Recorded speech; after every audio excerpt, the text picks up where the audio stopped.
登場人物が、すごい小さい声で自分の名前を名乗ってくる場合もあるわけですよ。だから常にその名前が聞き取れる耳を持っておかなければいけない。こんにちは、小説家の九段理恵です。今日は小説に関するご質問にお答えします。 This is 小説サポート。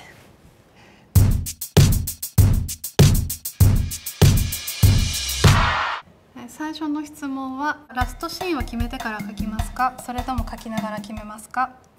決めません。どんなラストになるんだろうとか、誰が最後に喋るんだろうっていうことを考えながら書いてます。だいたいラストシーンは突然やってきて、締め切り近くなると慌てて走ってやってくるっていう、最初の読者として私が、楽しみながらそれを待っている感じです。私の小説は読んでいただけたら絶対にわかると思うけど、自分では全然コントロールしてないんですよ。私の意思によってやっている作業って本当にちょっとした調整の部分だけで、偶然が物語を動かしている、そういう感覚が常にあります。次の質問は、作者の価値観とは全く異なる価値観を持ったキャラクターのセリフや行動はどうやって考えているのか。自分とは違うなっていうふうに思うんじゃなくて、その人のパーソナリティを自然に、どうしてこんなに違うんだろうっていうことをまずは一旦受け止めると、スムーズにいくかもしれないですね。全く理解できない人間っていうのは基本的には存在しないと私は思っていて、どんな善人であっても悪人であってもそれぞれの正義を持っているっていう点では共通していると私は思っているので、セリフというか文章が先に浮かんでくるんですよ。映像は私は全く浮かんでこない。でも小説家っていろんなタイプがいて、映像しか浮かんでこない人もいるし、そこに無理やり言葉を考え出す人もいるけれども、私の場合はまず言葉でその人物の服装だったり顔形っていうのが文章レベルで出てきますよね。で文章とかセリフがまず浮かんできて、でこのセリフは誰が喋ってるんだろうとか、このセリフ喋ってるのはどういう生活してる人なんだろうって本当に考えながら書いてます。次の質問です。頭の中で登場人物が勝手に喋り出すことはありますか？常にですね、執筆中は登場人物が常に私の頭の中に住み着いて何かを喋っています。一冊作るのにどれくらいの年月がかかりますか？あと執筆する場合1日何時間くらい、週何回のペースで書いていますか？作品によりますね。作品に取り組んでいる時は一日中書いてますし、でも本当に調子が悪い時は何も書かないです。小説って書いていない時間もすごく大事なので、別にサボってるとは思わないですね。24時間書いてるって言えば書いてるって言えますね。眠ってる間にだいたいいいアイディアが浮かんでるんですよ。寝る前に小説のこの場面どうしようっていうふうに思いながら悩みながら寝ると、だいたい次の日10個ぐらいいいアイデアが浮かんでるので、寝てる間も書いてます。登場灯はねすごい早くて2ヶ月ぐらいで最初の初稿が出来上がって、そこから1ヶ月2ヶ月ぐらいで直してるっていう感じですね。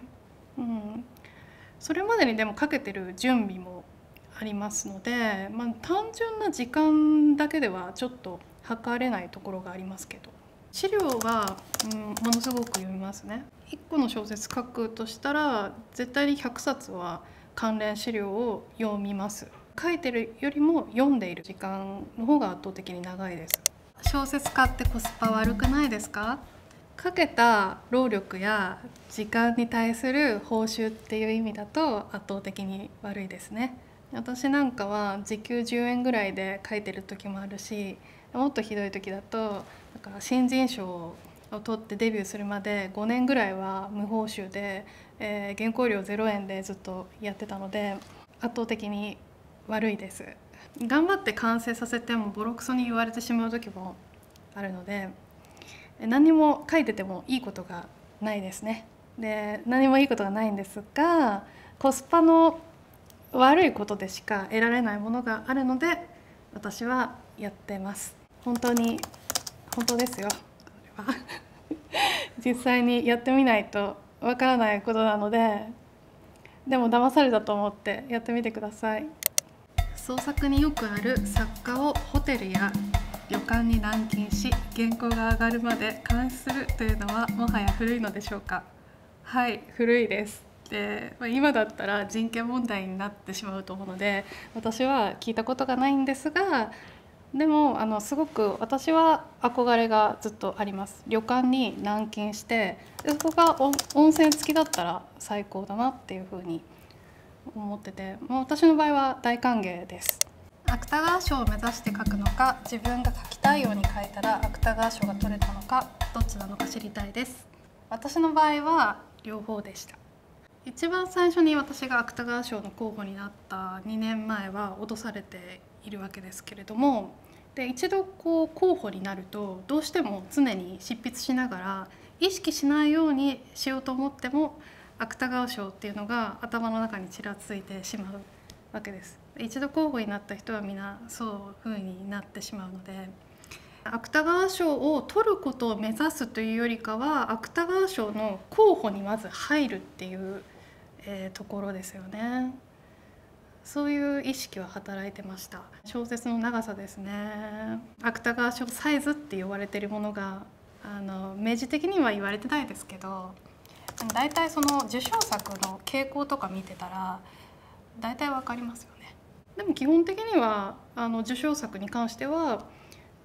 自由に書いてましたね。書きたいことは書いていました。ファッションのように流行の書き方やテーマなどはあるのでしょうか？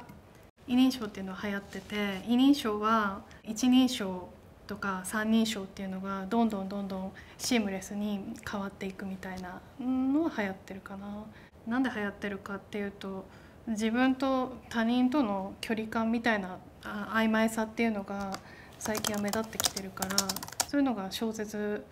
のそういった認証の問題に関わってきているっていう。じゃあ次の質問です。登場人物の名前の付け方が知りたいです。すぐに決まるのでしょうか？あるいは何日も考えて決めるのでしょうか？また何かこだわりはありますか？あくまで私の考えなんですけれども、登場人物の名前の付け方って作家の力量が一番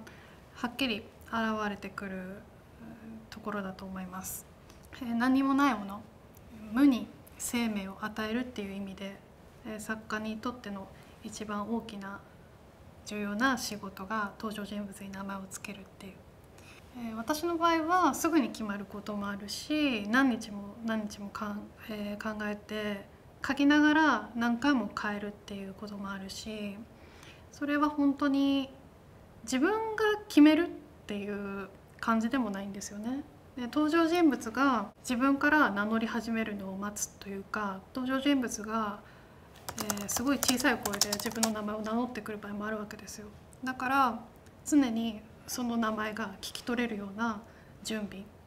聞き取れる耳を持っておかなければいけない。子供の時から物語を作る才能があったのか知りたいです。もし作っていたのならどんな物語を作っていましたか？物語を作る才能があったかどうかはわからないんですけれども、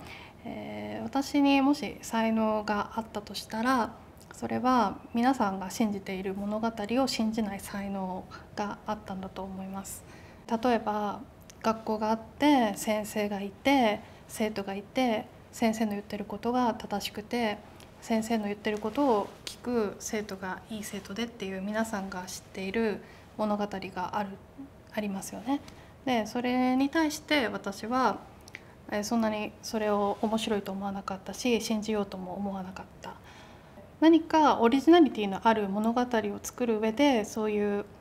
皆さんが信じている物語を信じないっていう才能が役に立ったのかなと今は思っていて、小さい時に作っていた物語っていう話ですけど、よく思い出すのは学校の国語の教科書だったり道徳の教科書なんかにちょっとした物語が書いてありますよね。でそれの続きを書くっていうのが私は好きだったというか、よく自然にやってました。だから国語の教科書が提示してくる物語の結末がだいたい気に入らないんですね。でそれを自分で書き換える、そういう物語の作り方をよく子どもの時はしてました。ご自身の作品の中でお気に入りのフレーズはありますか？いっぱいあるんですけど、一番は東京都道場塔の書き出し、最初の冒頭のバベルの塔の再現っていう一文が一番気に入ってます。これは最初発表した時にですね、割と批判された書き出しなんですね。情景描写ではないっていうところもそうだし、小説らしくない書き出しだからこそ、誰もやらなそうなものだからこそ気に入っている。では続いては SNS において草やエモいなどの言葉をよく見かけます。最近は語彙力や読解力が低下していると見られがちですが、実際にはどうだと思いますか？読解力、語彙力っていうのに私はあんまり実は関心がなくて、むしろ読解力、語彙力が低下しているのであれば、むしろ他の何かしらの技能が上がっている可能性もあるわけで、私が気になるのはむしろそっちの方ですね。ここで書いてある草とかエモいっていう言葉に関しては、私はそんなにネガティブには捉えていないです。草に関してはこれ成り立ちを考えたら本当にすごくて、小文字の W でしょ。 W がこうやって並んでいる様を視覚的に見て草が生えてるっていうところから草が生まれているわけですよね。この視覚イメージをこう感情に何か転化しているっていうところなので、すごい進化の始まりなんではないかっていう意味で草はすごい注目してます。今後 AI 生成を作品作りに活用する考えはありますか？作品作りというよりかは小説っていう作品を、知ってもらうために AI を活用する考えはあります。例えばどうしたら YouTube が好きな方が小説も面白い、小説の魅力も分かってもらえるかなっていうことを AI に考えさせるみたいな、 AI の活用する方法がいろいろあると思うし、文章をそのまんま使っているところもありますし、アイディア出しとして AI に聞いたりっていうこともしてますね。取材っていう意味もあるし、編集者っていう意味もありますね。みんなが使うようになれば、例えば音楽にしてもイラストにしてもどんどん使われていってるので、小説にも活用していく未来は全然、あると思いますね。読者に伝えたいことが第一にあって書きますか？それとも書きたいことがあるから書きますか？読者に伝えたいことはないです。まず私は自分自身に向かって自分のために書く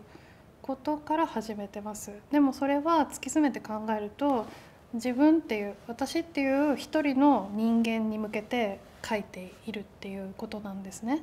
で、私っていうこの人間のことを、深く掘り下げて考えていくと、そんなに私も別に特殊な人間というわけではないので、それが結果的には多くの人に届くような作品になっていれば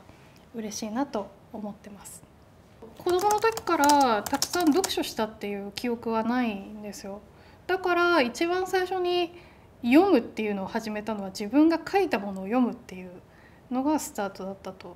思います。ご覧いただきありがとうございました。やっぱりこういうビデオでお答えするよりも、小説で皆様に文章でお答えする方が自分には合っているなっていうふうに感じておりますが、しかしとっても楽しかったです。ありがとうございました。